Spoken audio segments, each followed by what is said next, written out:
Hi, we're Koi Kingdom, and we're doing an audio commentary of our latest release, which is self-titled Koi Kingdom.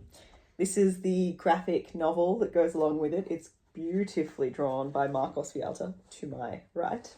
It's got a bunch of comics that you can see that are associated with each of the tracks, and we're going to talk through them and explain kind of the process of writing them and what went on.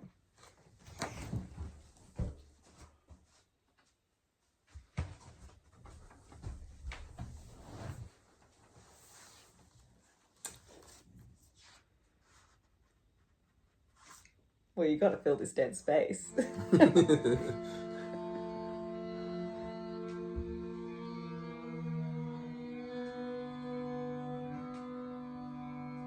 So this first song is called Arc, and I guess that sound is supposed to be, I guess, for me it's the arc going overhead, and this little bit feels like on the arc, kind of bubbling side to side. Is that what the vibe you guys get? Yeah, sort of. Not really, actually. But that's yeah. It's sort of. This is just sort of like dreamy, magical. There's something magical taking place, and yeah, I don't know. That it's but yeah, no, I like that the swaying. Yeah, that's what I always thought of. It's the boat on the water. Yeah, I would say I probably get a mix of the two. I definitely get like a scene somewhere out on either at sea or at a pond or a pond, like a lake or something like that. And I kind of, it does invoke an image of water for me, some kind of yeah, so this was the first one we wrote, right? Like it's the beginning of the album. It's the first thing we wrote like as a group, and it was pretty organic the way it happened. Like I think I had the idea to start that bowed note, and then you joined me, and then you started your groove, right? And then I joined you with my groove, and then you added a melody, and then we came up with these interlocking other ostinatos. And we had, was this the Marcos section or the Steve section? That's right. Because it was the Cheryl section. There's no Steve section. Oh, it was the Cheryl section. Yeah, because there's like there's kind of two songs in it, right? And so we had all these weird names for the different sections. Well, because we couldn't call them A, B, and C, because each of the songs, I guess there was a Marcos section at the start, has an A and a B and a C, and then the Cheryl section at the end, in the middle has an A. I don't know. It's many sections. Yeah. And I really like how Marcos takes the melody through this in these ostinatos that kind of pull foreground and background between the instruments. Let me go back to the original groove. And I'm pretty sure these sextuplets are Marcos's. That's a Marcos OG. He likes. Yeah, but then we spent a whole afternoon working out this number cycle that's about to come up. That was like a whole day's work. Yeah, it was. And especially the note choices for them as well, because we're harmonized. And often you find with a lot of the pieces of music, like what's happening now, a lot of returning to things but with variations. I think we're all quite big on that. Wanting to hear the same thing but not wanting to hear it. Which I think is a really cool compositional tool. Yeah. So this is the Cheryl section, which is like a completely different... The chord progression that we came up with for this was actually done together. Literally, we were just trying out chords one at a time. Yeah, we'd come up with a bass note, and then we tried different ways of coloring the bass note, and then But what were some of the intentions? Because like sometimes when I'm composing something, I might have like a goal of where I want it to go, but I don't remember if we had that kind of goal.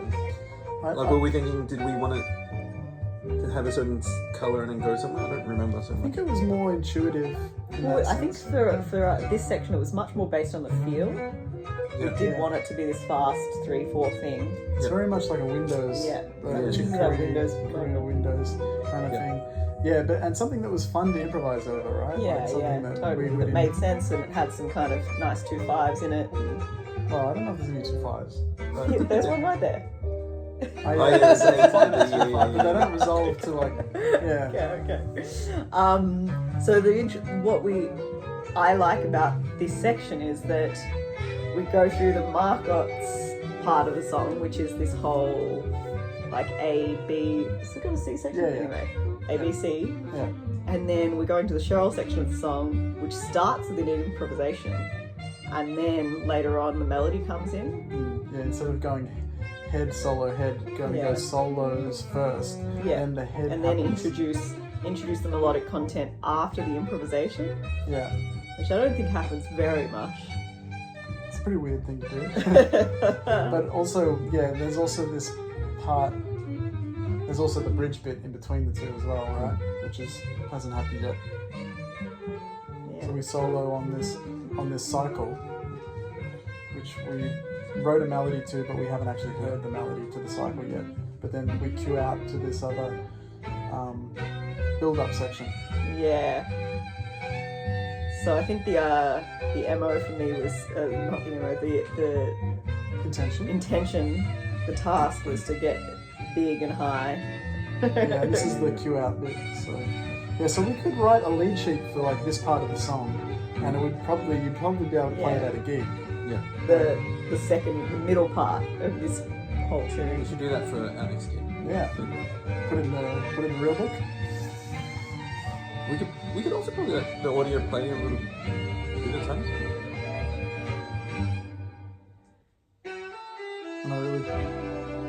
And I like those overdubs that Yeah. you did on that. Yeah. That was, It's sparkly. I like it, but I feel like it could be that it could have gone a little have had a bigger range or something. Oh, But then, yeah. I feel like you went pretty as big. far as you could I was possibly gonna go. say.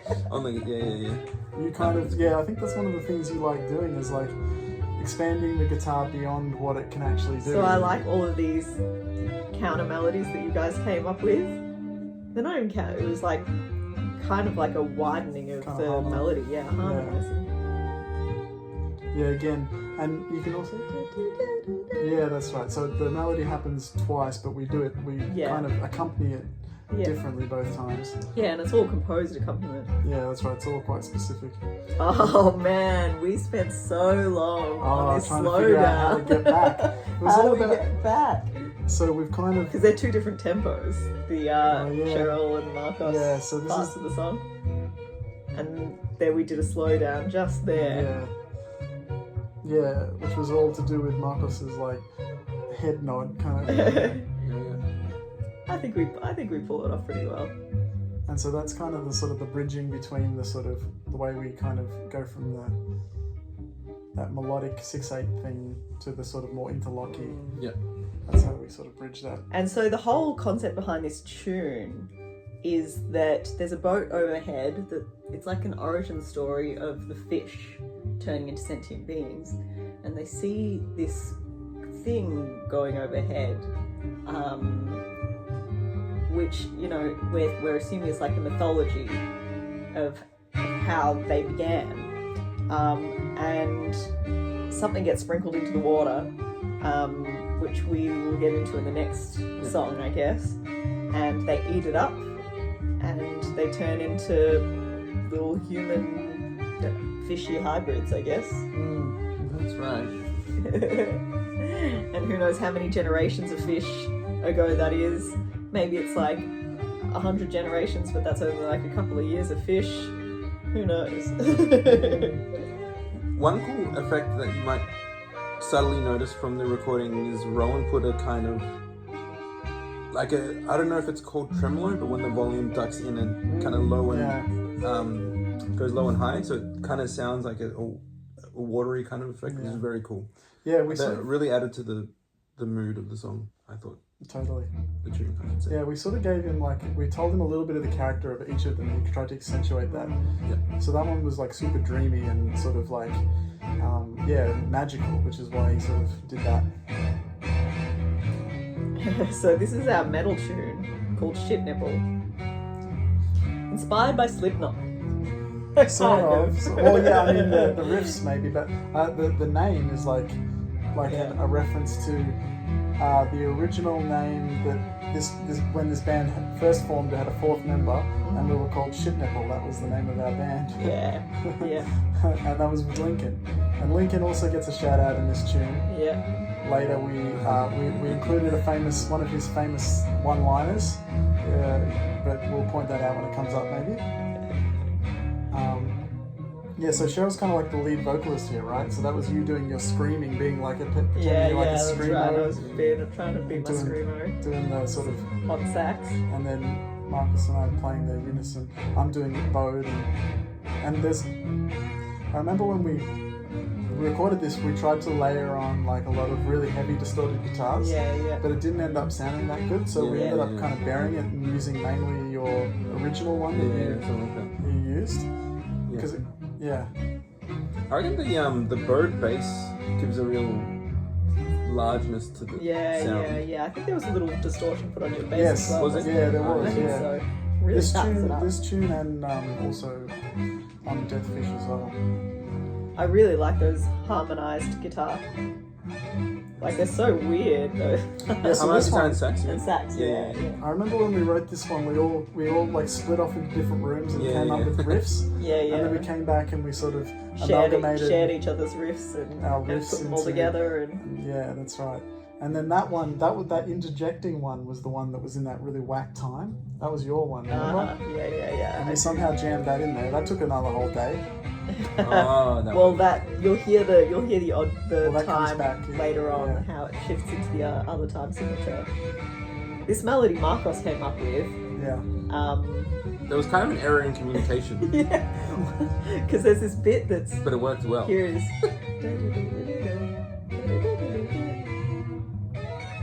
This bit.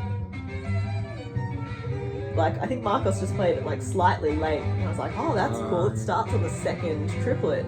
Yeah. All right, I'll play it like that. And then Marcos was really upset that I'd learned it this way. He's like, that's not what I meant. But then he had to learn it the harder way. It's really hard. It's hard to catch. It's really hard to hear. Hard to hear it that way, yeah. And then we go into this sort of free improv. chaotic kind of, which is supposed to represent Shit Nipple's chaotic nature, right? And we've sort of put these little. There's the Lincolnism. Yeah. A couple more of these and I'll be right to drive. So Rowan tried to make some of them less audible than others, so you have to kind of just listen out for what Basically, exactly it was just us like riffing right into my laptop one night when we were sitting in this lounge room, and we were just saying silly stuff. Yeah, it wasn't. I forgot about that. Yeah, and then we That kind was one of our writing we sessions, kind of the pitched end them of up one. and then put them in over the top of, along with some other like found sounds like those breaking bottles and things like that. Yeah, so I guess we're imagining Shit Nipple as a person, and we're imagining them lose their mind a bit, and maybe they've taken way too many things and they're kind of drifting off a bit, and realizing that things need to change. But for some reason they want to experiment on fish. They're really obsessed with their koi fish, and they want to make them human. We kind of imagined Shit was this just an outcast kind of character in the human world, and they eventually just had enough of it and left on a boat, and so Shit's boat is actually what they see floating overhead in the first tune. And so this whole second half is like kind of a retrograde of the first half. It's not an exact retrograde because we don't play all backwards, but we play each of the riffs in backward order. Yeah, it's the reverse sequence. Yeah. Reverse sequence.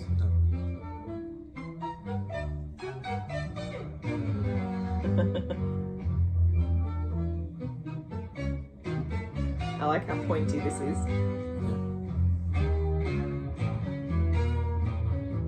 And this is the odd time signature, sorry. Yeah, no. One thing I noticed about this tune, listening to it, maybe like the first two tunes, they kind of sound like blocks put together,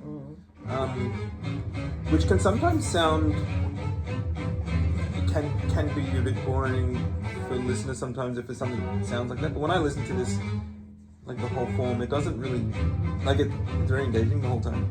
now it's like it's very choppy. There's no like kind of bleed of melody from one section to another. You know, it's so like a lot of that just kind It's of. very blocky. It's very like riff.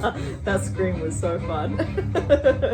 Apparently it was too blood curdling, these guys reckon. But you know, a scream's a scream. This one's always really fun. It always gets a good response at live gigs.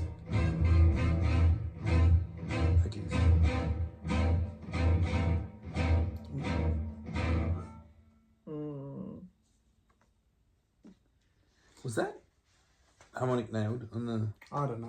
Well, fair to say that we did quite a lot of chopping up, and there was a lot of chopping. you know, I don't think many of these songs are like full takes. No, Maybe this one is one of the only ones. No, wait, not even this one actually. But we wanted to make this really good. yeah, and we also did like heaps of pre-production on it. Yeah. Like we recorded the whole thing here, like That's just to right. sort of so we could play around with some post-production ideas and like yeah, we had a pretty strong idea of what we wanted to do, and we recorded a lot of it to a click as well, Yep, which is pretty jazz sacrilege. yep. But it's not really thing jazz. we're not a jazz band. So it doesn't really matter. So this tune's called Theatre of the Everyday, and it's supposed to paint kind of a day in the life of the koi fish. And we talked, we talked a lot about just small peaks and troughs in the day. Nothing too massive happening. Dropping your sandwich on the floor, maybe. Brushing your teeth.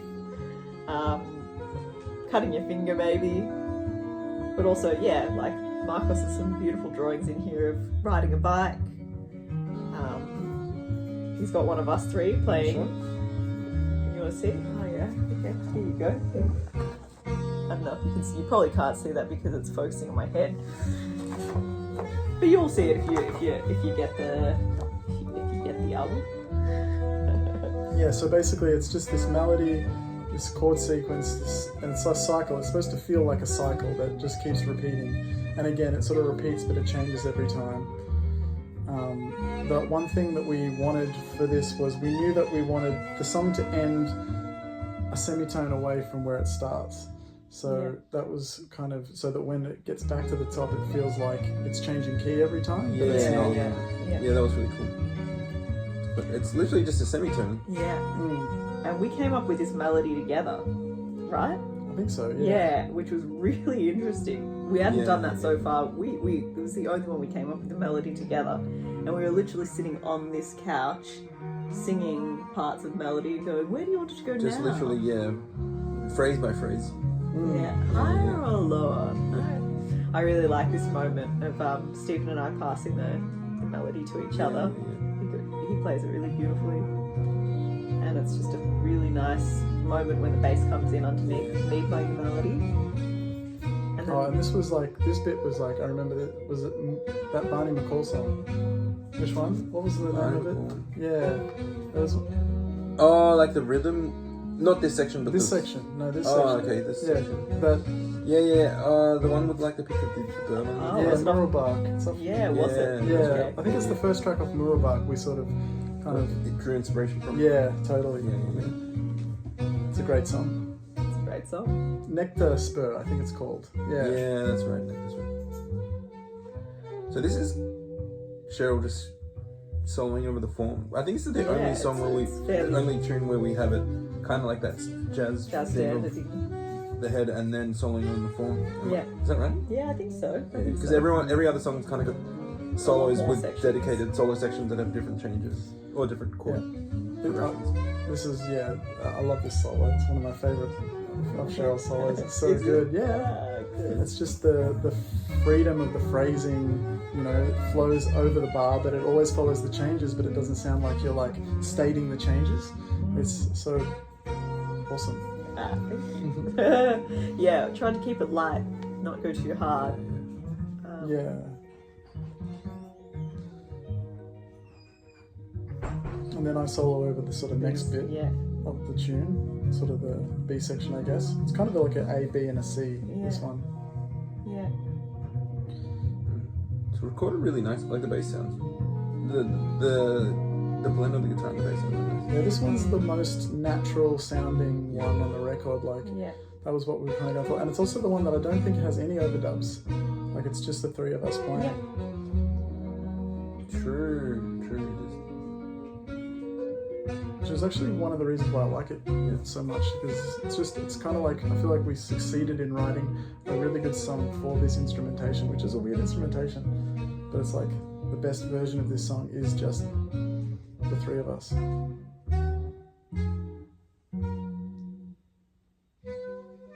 And so this is almost, this is kind of supposed to be a day in the life, and this is supposed to be like either drifting off to sleep or somewhere in the slumber of sleep. Yeah, it's just sort of just, we don't really ever return to that first melody, but then we just hint at it at the end there as it's sort of like fading out kind of thing. Yeah. I think that's the first side. Oh, is it? So that is it. Oh, Yeah. first side. All right. Okay, ready for side two? Yeah. Let's do it. So this is called Deathfish, and it's supposed to be the slow, drudgy, like drag through mud kind of tune. All the bad shit happens. Yeah. And it was called Deathfish because that's a reference to your dad. Yeah, when my dog died. And we were all away. I think we'd all moved out by this stage. And he just took a photo of it on the ground in the laundry and messaged us with the photo saying, "Death dog." So I thought that was pretty morbid.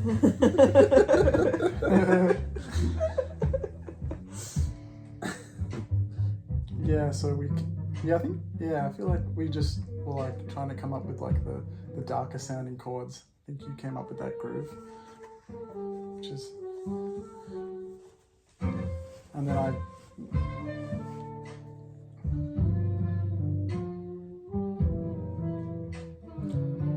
You actually notated out this melody as well, so I think Stephen came up with this melody. Yeah, he did. yeah. Was it the only notated thing? No, melody. Might have been the only thing we notated. Yeah, This so melody, which actually was nice to have it notated, because then we later on we kind of superimpose half of it, some of it over another. It's almost like a canon style where Stephen starts a melody and then I play like 3 or 4 bars later than him, but it fits really nicely together somehow. Which was just a fluke. It Yeah. was total fluke. Yeah, and we got Rowan to play drums on this True, one. that's I was right. unhinged Yeah. because we were in the studio. We're paying this guy to like use his studio and to like engineer our session. And next thing you know, he's in the fucking recording booth and we're sitting behind the desk Pressing record. He was a good sport about it. It was not cool, but he did it. I was thinking like conceptually it's a hard song. Like, obviously it's quite, like, sparse, I guess. Or, you know, there's not much going on, but at the same time kind of complicated to get it sound and feeling good, I think. Yeah. It's a tricky tune. Well, it's in 7 mostly, is it? Yeah. And then but then it's more complex than that because then we cut off certain bars. Yeah, that's right. Yeah. But I remember that bit was like that Wynton Marsalis. Remember that standard time? Yeah. Or like, you know how he does that thing where he uses all the different subdivisions, and we did all the I think different it's- subdivisions. We did like Autumn Leaves or something. that's yeah, right. he does that to Yeah. Autumn Leaves, and we were like, let's do that to that bit. That was another afternoon. Oh, it took so long to But that bit, and all those chords in that bit were all just like, let's use the most fucked up chords. so this is that layered melody section. That's nice. And Marcos puts different comping lines behind it. Yeah, adds little bits. Yeah, and I also really like how the two of Marcos and Stephen are catching just little bits, just highlight. It's like we're going through it with a highlighter, going, and this line exists here, and this one here. And also, yeah, we spent some time like even just working on how we'd phrase it, like how short the notes would be, or how we'd approach a note. You know, Totally. like Lots of like getting to the nitty gritty of articulation and how to play each phrase. I struggled so much on this chord progression. It's a weird chord progression. Oh, that's right, because we cut it short as well. But that's the way we made it. We made it change key. So we've got this chord progression, Yeah. and then it just goes up a minor third, and it's kind of cool the way it goes up, right?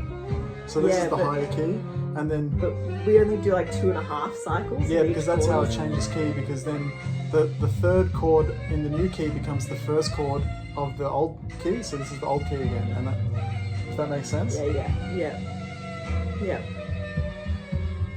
So this is the first. There's 3 chords, What are the 3 and chords? then here's the key change. D minor over A. That's the first one. The second one's G7 over B flat, and the third one's G flat 9. Yeah, that's right. And then it's the same in a minor third up.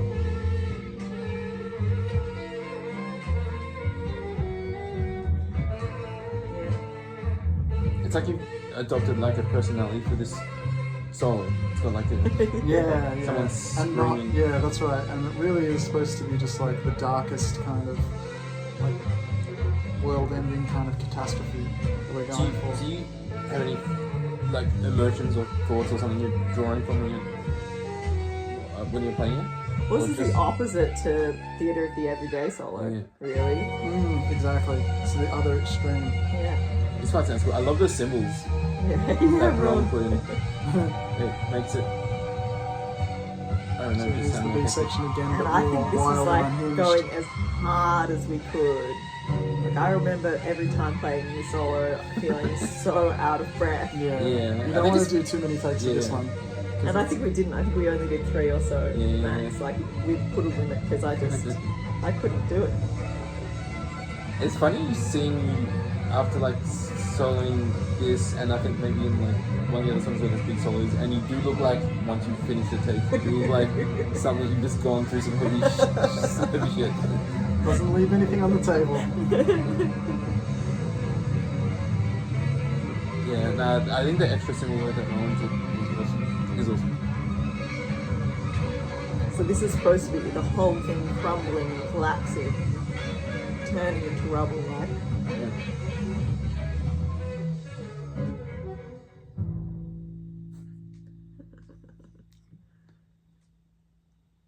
And then we put in, That's so cool. as that note fades away, this wind sound sort of slowly. yeah, and that's really subtle. Like you do have to tune in to hear some of these extra sounds that we put in Yeah. behind this next tune. I think this one's probably my favorite recording. Like, sorry, maybe like texturally or something, or something. Yeah. There's Yeah, something it's very quite nice about unique for us. Like we don't usually do anything this minimal, it. Yeah. and it is quite, and it's sort of just, it's just at the right moment in the album, right? Like it's just And we always put The these two antidote. together as well. Mm. I don't think we've ever played them separately with each other. feel like a sweet. Mm. Well, the whole thing does, but these But two in these two particular. especially Yeah. must be Okay. played together. Yeah, so there's this wind sort of noise. It's supposed to sort of give this image of like it being like really barren and desolate. Like you can hear this wind in this sort of almost like as if you're in a desert. Yeah. This one I feel like there was a lot of imagery. Like you can Yeah, feel yeah, like the yeah. wind is there, and like there's like the tiniest little tiny green thing just like getting But blown. yeah, to me it's like a dust over it. seed is just like being blown along the desert floor. And yeah, it's not able to sort of like grow because it's just being Hasn't been able to there's take nothing, root there's no there. water, there's nothing for it, you know. I think I think I remember you talking about the wind sounds and stuff. So the wind sounds was Steve's idea. But I don't know, did we just for the first time, or maybe you sure had already listened to it before, but was that like the first time in the studio when I heard it? I think When I we did heard put it in the demo. I The did pre- do it the in demo the one. I put in the demo. Yeah. Yeah. I Just think to we tr- even used those sounds. Yeah, it was probably the same ones. Yeah. But I remember the way we wrote this one as well was cool because we knew what the vibe of it we wanted and we just did an improvisation and that ended up being like what we based the tune Yeah, on. but it was What like did our we, first improvise? Sorry, yeah, go. well, Yeah. we did the improvisation, but I think we might have even just used like the very first 2 notes that Marcos played. I was like, that sounds good. There's And something then- special about that like demo, like that The first demo that we improvisation, did. like that we were, Yeah, you know, like, yeah, we just the kept iPhone trying to We capture struggled to that. capture that, but we did a good job. This part, I love this part. It kind of reminds me of like an old animation movie that doesn't have like much speaking in it, and it's like they're going through chaotic like a Right. like weather or something, and it's like Like a storm. yeah, like a storm, and it's all this hectic imagery, this little and it's thundery and stuff like that. That's the kind of imagery I get with this. I get a lot of nighttime stars. Like for me, I think it's your guitar with that sparkly kind of. To me, it's like very dark, and it's like all the shimmery, like I can see. Yeah, but then also the storm as well. Yeah, yeah. So there's some rain sounds in here and some thunder sounds as well.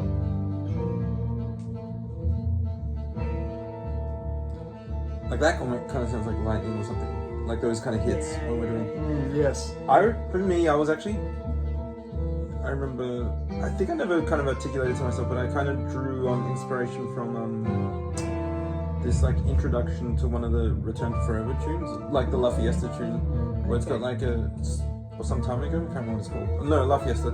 It's got a huge like 5-minute intro or something, and it's just the bass, piano, and flute kind of improvising. Same like tonality. That's kind of the sounds I was feeling when I was playing. Yeah, it's cool. Yeah, it's a cool solo. It's a cool solo. It is a great solo. Yeah. With Stephen and I just kind of. And I like the way it's sort of like the solo is sort of like so much ingrained in the actual composition. It's not like a solo section. It's like the improvisation is actually part of the whole story. Yeah.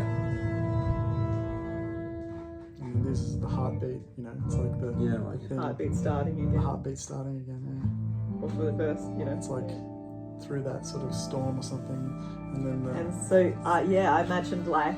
This is like just like starting to stretch out a little bit. The sun just coming through. A little shimmer of light, like hope. Really. Something sprouting. Yeah, this part's so beautiful. This often gets stuck in my So head. this is kind of the revisiting of the original theme, but now we've harmonized it. Because before it was all over the D pedal, and then what I like about the song is the piece goes from like a D pedal to like a D dominant, which is like, and then down to the B flat, and then I do that. And then so it's just like this descending thing that finally gets to the G. It doesn't get to the whole song's in G, but it doesn't get to the G until the very end. Yeah.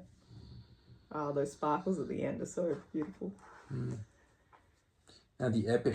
Yeah, start with an epic, end with an epic. The start always reminds me of a New York talk show, like welcome to Tonight Show.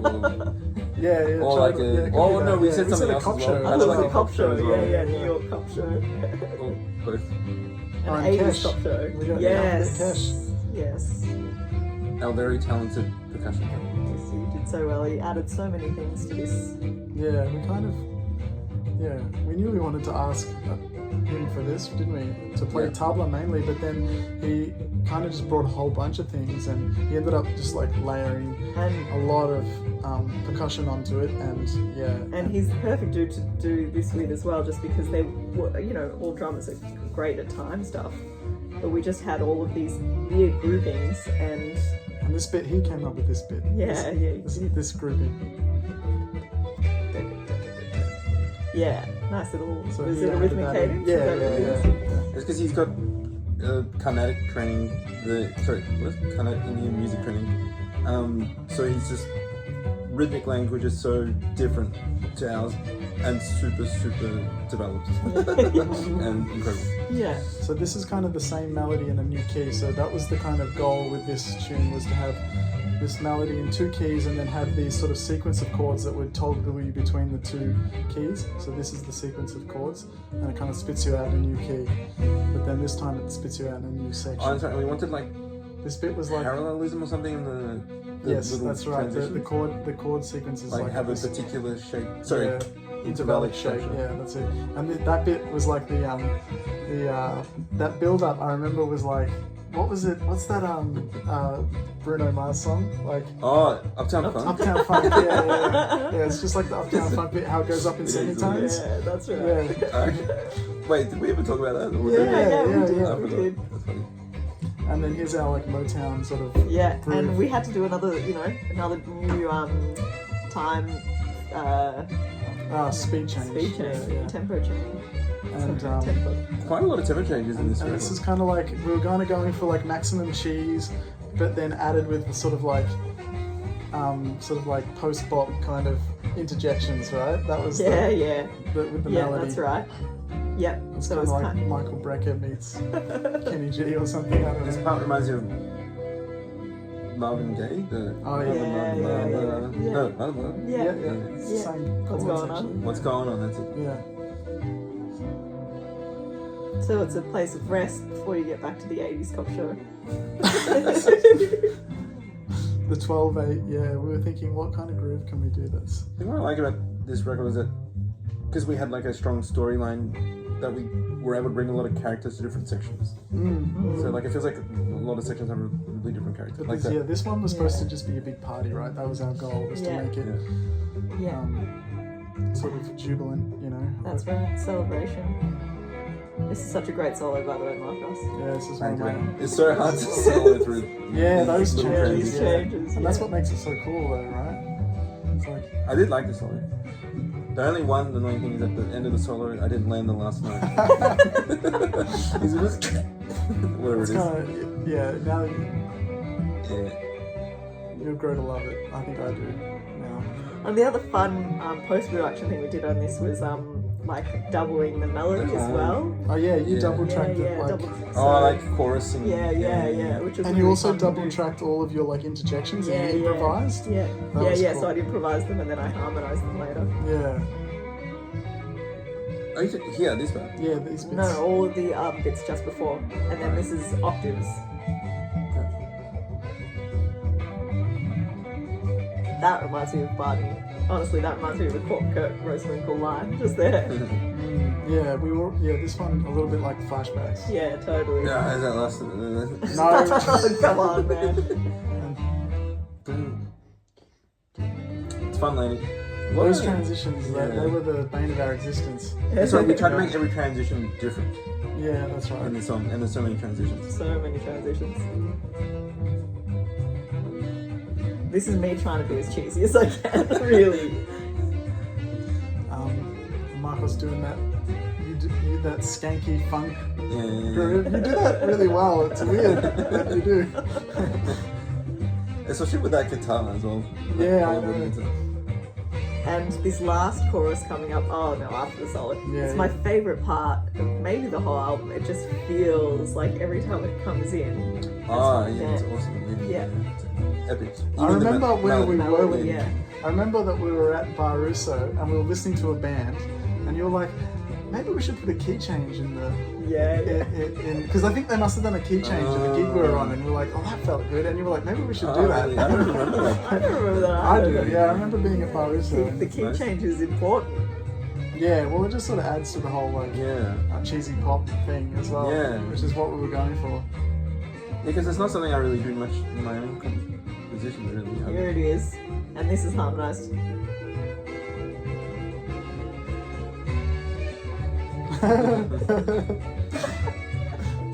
If you laughed, then that was the intention. No, it's also to feel good. Oh, you can feel good if you laugh.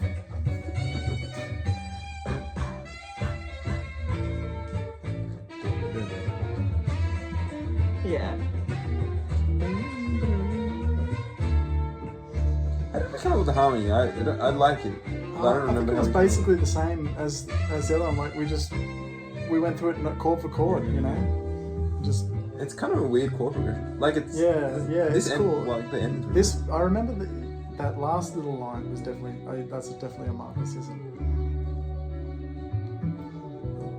Yeah, and so this is like, yeah, back to the beautiful parts. Yeah, you're sort of floating back down, like you're Yeah. coming down, but it's like A nice so, come yeah, down. yeah. And so Stephen really wanted to do a sing-along. Like he had this idea of Adrian Lenker sing-along style stuff. And so he came up, oh god, the lyrics were so hard to come up with. But It was a pretty out idea, which is why I liked it so much. It was like, this feels like the most crazy thing we could do, and so I think we should go towards that feeling. And yeah, and just have us singing it. Yeah, it's Yeah. just, yeah. And well, I remember him wanting it to be Adrian Lenker style, but then he left the harmonizing of the melody to me, which I don't know how to do Adrian Lenker style. Oh yeah. Are you talking about the bit that is about to come in? Yeah, totally. Right, it's not your traditional folk kind of three-part harmony. It's a little bit more crunchy, but Is it crunchy? No. It's crunchy with I think with what you got me to do. As in, like, I feel like there's like seconds and stuff. There like are that. some seconds. Yeah. It's no dissonance. Cheryl with her seconds. She loves the seconds. well, it wouldn't be a Anyway, Koichi. Exactly. This is Koi style Adrian Lenker. Yeah, but anyway, the lyrics are basically us just reflecting on, like,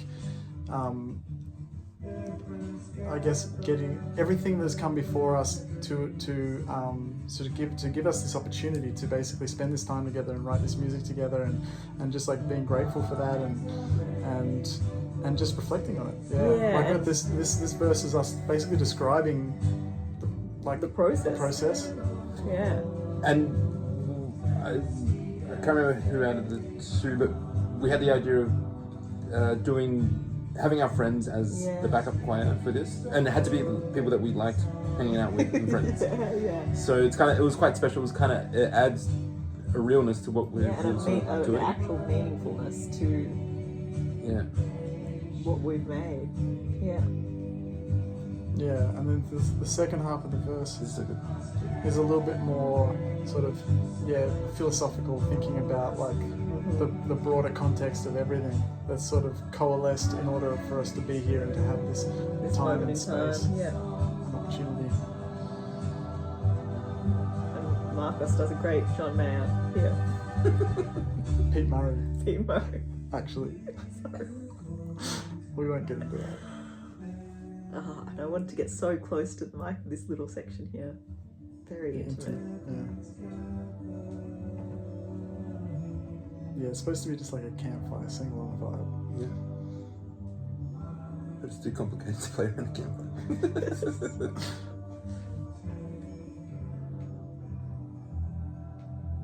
It's a good last chord, and then Marcos's little.